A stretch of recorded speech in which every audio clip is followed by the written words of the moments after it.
Hola a todos, un saludo muy especial a los alumnos del Colegio Amor de Dios de Barcelona. Están listos para una inmersión profunda en el mundo de metabolismo energético. Espero que hayan traído sus gafas de bucear porque nos vamos a lo profundo. Exacto. Hoy vamos a explorar cómo nuestro cuerpo obtiene energía de dos fuentes principales, la glucosa y los ácidos grasos.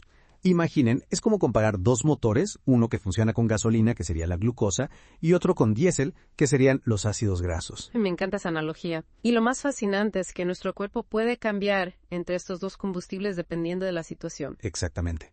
Nuestro cuerpo es increíblemente adaptable. Pero para entenderlo mejor, vamos a adentrarnos en los procesos de glucólisis y betaoxidación. Acompáñenme en este viaje al interior de la célula. Imaginen que la glucosa, una molécula de 6 carbonos, llega a la célula como un paquete lleno de energía. Y ahí comienza la glucólisis, ¿verdad? Es como si abriéramos ese paquete de glucosa para empezar a utilizar su energía. ¿Qué ocurre en este proceso? La glucólisis ocurre en el citoplasma de la célula, que es como el líquido que está dentro de la célula, fuera de las organelas. Durante la glucólisis, esa molécula de glucosa se descompone en dos moléculas más pequeñas llamadas piruvato. Y durante esa descomposición se libera energía. Así es. La glucólisis tiene una ganancia neta de 2 ATP, que son las moléculas que nuestras células utilizan como energía. O sea que obtenemos 2 ATP de cada molécula de glucosa. Suena a un buen negocio. Lo es. Y no solo eso, también se generan dos moléculas de NADH. NADH, me suena de algo. ¿Qué eran esas moléculas? El NADH es como un transportador de electrones. Imagínate un autobús que lleva pasajeros, pero en este caso los pasajeros son electrones ricos en energía. Esos electrones serán muy importantes más adelante en la cadena de transporte de electrones, donde se producirá la mayor parte del ATP. Entiendo, como si el NADH llevara la energía de la glucosa a otra parte de la célula para producir más ATP. Fascinante. Pero, volviendo a la glucólisis, ¿qué ocurre con el piruvato que se produce? ¿Cuál es su destino? Buena pregunta. El destino del piruvato depende de la presencia o ausencia de oxígeno. Si hay suficiente oxígeno disponible, el piruvato se dirige a la mitocondria, la central energética de la célula. La mitocondria. Ahí es donde entra en juego la respiración aeróbica, ¿verdad? Exacto.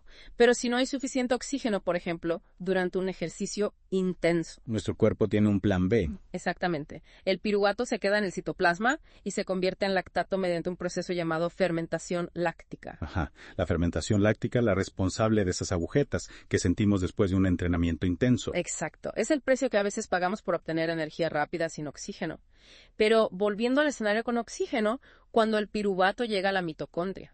Ahí es donde la cosa se pone interesante. Sin duda. Ahí es donde entra en juego el ciclo de Krebs, también conocido como el ciclo del ácido cítrico. Es una serie de reacciones químicas que ocurren en la matriz mitocondrial, que es el espacio interior de la mitocondria. Es como si la mitocondria fuera una fábrica con diferentes departamentos, y el ciclo de Krebs fuera uno de ellos. Me gusta esa analogía. En el ciclo de Krebs, cada molécula de piruvato se convierte en una molécula llamada acetil-CoA. Acetil-CoA. Otro nombre que apunta que es una molécula importante. Lo es. Y durante este proceso se libera una molécula de dióxido de carbono, o CO2, y se produce un NADH. O sea, aquí ya tenemos otro autobús cargado de energía listo para partir. ¿Y qué ocurre con el acetil-CoA? El acetil-CoA es la llave que abre la puerta al ciclo de Krebs. Imagina una rueda a la sartuna donde el acetil-CoA se sube y da una vuelta completa. Durante esa vuelta se liberan dos moléculas de CO2. 2 moléculas de CO2 por cada acetil-CoA. Interesante. Y no solo eso, también se producen 3 moléculas de NADH, una molécula de FADH2 y una molécula de GTP. Un momento. Ahí tenemos otro transportador de electrones, el FADH2. ¿Es similar al NADH? Sí, el FADH2 también transporta electrones ricos en energía, aunque su capacidad de carga es un poco menor que la del NADH. Entiendo. Es como si tuviéramos autobuses y furgonetas, ambos transportando energía pero con capacidades diferentes. ¿Y qué hay del GTP? También es una molécula energética. Exacto. El GTP es muy similar al ATP, de hecho se puede convertir fácilmente en ATP dentro de la célula. Piénsalo como si fuera otra moneda energética. Increíble. Entonces, el ciclo de Krebs produce 3 tipos de moléculas energéticas: NADH, FADH2 y GTP. Es como una máquina de producir energía. Exactamente. Y aún hay más. Los NADH y FADH2 generados en la glucólisis y el ciclo de Krebs son como vehículos de carga que llevan sus electrones ricos en energía hacia la cadena de transporte de electrones. La cadena de transporte de electrones. Yeah. Suena algo complejo. ¿Qué es exactamente? Imagina una cadena de transporte en una fábrica, donde cada eslabón de la cadena realiza una tarea específica. En la cadena de transporte de electrones, los electrones van saltando de una molécula a otra, liberando energía en cada salto. ¿Y qué ocurre con esa energía liberada? Esa energía se utiliza para bombear protones, que son iones de hidrógeno, H+, a través de la membrana mitocondrial interna, creando un gradiente electroquímico. Un gradiente, ¿eso qué significa? Imagina que tenemos dos habitaciones separadas por una puerta. En una habitación hay mucha gente y en la otra muy poca. Esa diferencia en la cantidad de personas crea un gradiente. Las personas querrán moverse de la habitación y llenarla vacía para equilibrar la situación. Ya veo. Y en la célula, ese gradiente se crea con los protones. Exacto. Y esa diferencia de concentración de protones a ambos lados de la membrana crea una fuerza que se utiliza para producir ATP. Fascinante.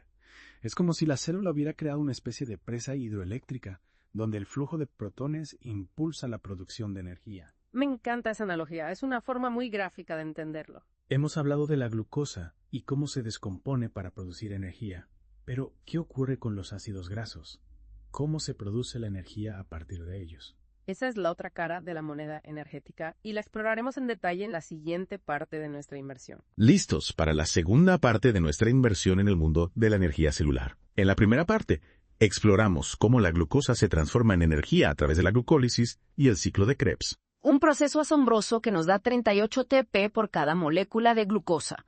Pero ahora es el turno de los ácidos grasos, esos otros protagonistas de la energía celular. Exacto, vamos a hablar de la beta-oxidación, el proceso que nos permite obtener energía de las grasas. Exacto. La beta-oxidación es como si nuestro cuerpo cambiara de gasolina a diésel, utilizando las reservas de grasa como combustible cuando la glucosa escasea. Y si no me equivoco, la beta-oxidación, al igual que el ciclo de Krebs, también ocurre en la mitocondria, ¿verdad? Así es. Dentro de la mitocondria, en la matriz mitocondrial, para ser más precisos, los ácidos grasos, esas largas cadenas de carbono e hidrógeno, se descomponen en unidades más pequeñas llamadas acetil-CoA. Un momento, acetil-CoA. Ese nombre me resulta familiar. ¿No era también un producto del piruvato en la respiración aeróbica? Muy bien observado. El acetil-CoA es como un punto de encuentro entre la degradación de la glucosa y la degradación de los ácidos grasos. Ambas rutas metabólicas convergen en el acetil-CoA, que luego entra al ciclo de Krebs. Es como si la acetil-CoA fuera la moneda de cambio en el mundo de la energía celular. Exactamente. Y en la beta-oxidación, los ácidos grasos se descomponen en unidades de acetil-CoA, liberando energía en el proceso. ¿Y cuánta energía se libera en la beta-oxidación? Bueno, la cantidad de energía varía dependiendo de la longitud del ácido graso, pero te puedo decir que es bastante considerable. Entiendo, cuanto más larga la cadena del ácido graso, más energía se puede obtener. Exacto. Y para entenderlo mejor, vamos a usar un ejemplo concreto. Hablemos del ácido palmítico, un ácido graso muy común con 16 carbonos. Me parece bien. Usemos el ácido palmítico como modelo. ¿Cuántos acetil-CoA se obtienen a partir de una molécula de ácido palmítico? Buena pregunta. En cada ciclo de beta-oxidación se corta la cadena del ácido graso en 2 carbonos, generando una molécula de acetil-CoA. Como el ácido palmítico tiene 16 carbonos, necesitaríamos 7 ciclos de beta-oxidación para degradarlo completamente. O sea que al final obtenemos 8 moléculas de acetil-CoA a partir de una sola molécula de ácido palmítico. Es mucho más que las 2 que se obtienen de la glucosa. Exactamente. Y eso sin contar la energía que se libera en forma de FADH-SO2 y NADH durante cada ciclo de beta-oxidación. Cierto, esos autobuses y furgonetas que transportan electrones para producir ATP, ¿cuántos se generan por cada ciclo? Por cada ciclo de beta-oxidación se produce una molécula de FADH2 y una molécula de NADH. Y recuerda cómo se necesitan 7 ciclos para descomponer completamente el ácido palmítico. Eso significa que obtenemos 7 FADH2 y 7 NADH solo de la beta-oxidación del ácido palmítico. Es una cantidad considerable de energía. Sin duda. Y no olvidemos que sus FADH2 y NADH llevarán sus electrones a la cadena de transporte de electrones, donde se generará la mayor parte del ATP. Cierto, al final todo converge en la producción de ATP, la moneda energética, en la célula. Pero antes de seguir con la cadena de transporte de electrones, me gustaría hacer un pequeño resumen de lo que hemos visto hasta ahora. Me parece una excelente idea. Siempre es bueno repasar los conceptos clave. Empezamos hablando de la glucólisis, que nos da 2 ATP y 2 NADH a partir de una molécula de glucosa. Luego vimos que el piruvato, en presencia de oxígeno, se transforma en acetil-CoA, generando otro NADH en el proceso. Y no olvidemos que cada molécula de glucosa produce 2 moléculas de piruvato, por lo que en realidad obtenemos 2 NADH en este paso. Cierto. Luego, el acetil-CoA entra al ciclo de Krebs, donde se producen un ATP, 3 NADH y un FADH2 por cada vuelta del ciclo. Y como cada molécula de glucosa genera 2 moléculas de acetil-CoA, el rendimiento total del ciclo de Krebs es el doble, 2 ATP, 6 NADH y 2 FADH2. Exacto.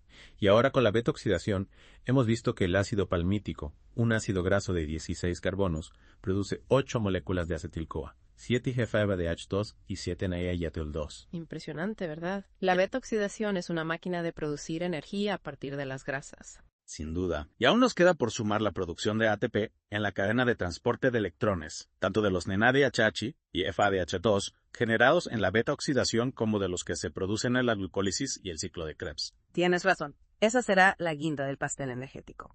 En la siguiente parte haremos el recuento final de ATP y veremos la increíble eficiencia de nuestro metabolismo energético. De vuelta a la carga con la recta final de nuestra inmersión energética. Si recuerdan, en la parte anterior nos quedamos a las puertas de la cadena de transporte de electrones con un montón de NADH y FADH2 generados en la glucólisis, el ciclo de Krebs y por supuesto la beta-oxidación. Exacto. Esos pequeños transportadores de energía han estado trabajando duro, recogiendo electrones ricos en energía para llevarlos a la cadena de transporte, donde se producirá al gran final la síntesis masiva de ATP. Es como si llegáramos al clímax de la película. Todas las piezas del puzzle encajan en la cadena de transporte de electrones para producir la energía que nuestras células necesitan. Me encanta esa analogía. Y para no perdernos en la trama, vamos a recapitular rápidamente el balance de NADH y FASH2 que tenemos hasta ahora. Me parece perfecto. Órale en la sala. Empezando por la glucosa, recordemos que la glucólisis nos da 2 NADH y la conversión de piruvato a acetil-CoA, otros 2 NADH por cada glucosa. Cierto. Y luego, en el ciclo de Krebs, cada acetil-CoA produce 3 NADH y un FADH2 y como cada glucosa genera 2 acetil-CoA. Exacto. Tenemos 6 NADH y 2 FADH2 provenientes del ciclo de Krebs por cada molécula de glucosa. Si sumamos todos los NADH, tenemos 2 de la glucólisis, más 2 de la conversión de piruvato, más 6 del ciclo de Krebs. Un total de 10 de NADH por cada molécula de glucosa. Apuntados. Ahora, ¿te parece si añadimos los NADH y FASH2 generados en la beta-oxidación del ácido palmítico? Adelante. Recordemos que la beta-oxidación del ácido palmítico con sus 16 carbonos nos da 7 NADH y 7 NBS-FADH2. Perfecto. Si sumamos todo, tenemos 10 NADH de la glucosa más 7 NADH del ácido palmítico, un total de 17 NADH. Y en cuanto a los FADH2, tenemos 2 de la glucosa más 7 del ácido palmítico, lo que nos da un total de 9 FADH2. Genial. Ya tenemos todas las piezas del puzzle energético. Ahora solo falta calcular cuántos ATP se producen en la cadena de transporte de electrones a partir de estos NADH y FADH2. Es la hora de la verdad. Recuerda que cada NADH, al pasar por la cadena de transporte de electrones, genera aproximadamente 3 ATP. Si multiplicamos nuestros 17 NADH por 3 ATP por cada NADH, obtenemos la friolera de 51 ATP. Impresionante. Y no olvidemos los FADH2. Cada FADH2, al pasar por la cadena de transporte, genera aproximadamente 2 ATP. Hagamos cuentas. 9 EFADH2 multiplicado por 2 ATP por cada GFADH2. Son 18 ATP más. Estupendo. Si sumamos los 51 ATP de los NADH, más los 18 ATP de los FADH2, obtenemos un total de 69 ATP generados en la cadena de transporte de electrones. 69 ATP. Es una cantidad increíble de energía. Sin duda. Y si a eso le sumamos los 2 ATP de la glucólisis, los 2 ATP del ciclo de Krebs y los 8 ATP que se generan en el ciclo de Krebs a partir de los 8 acetil-CoA del ácido palmítico. Estaríamos hablando de un total de 81 ATP, es decir, la degradación completa de una molécula de glucosa y una molécula de ácido palmítico puede generar la friolera de 81 ATP. Exacto. Esa es la potencia de nuestro metabolismo energético. Es realmente fascinante cómo nuestro cuerpo es capaz de obtener energía de diferentes fuentes y con una eficiencia asombrosa. Sin duda, el metabolismo energético es una sinfonía perfectamente orquestada, donde cada molécula, cada reacción química tiene un papel fundamental. Y con esa hermosa imagen, vamos a ir cerrando nuestra inmersión de hoy. Esperamos que hayan disfrutado de este viaje al interior de la célula y que hayan aprendido sobre los increíbles procesos que nos permiten obtener energía de los alimentos que consumimos. Gracias por acompañarnos. Hasta la próxima.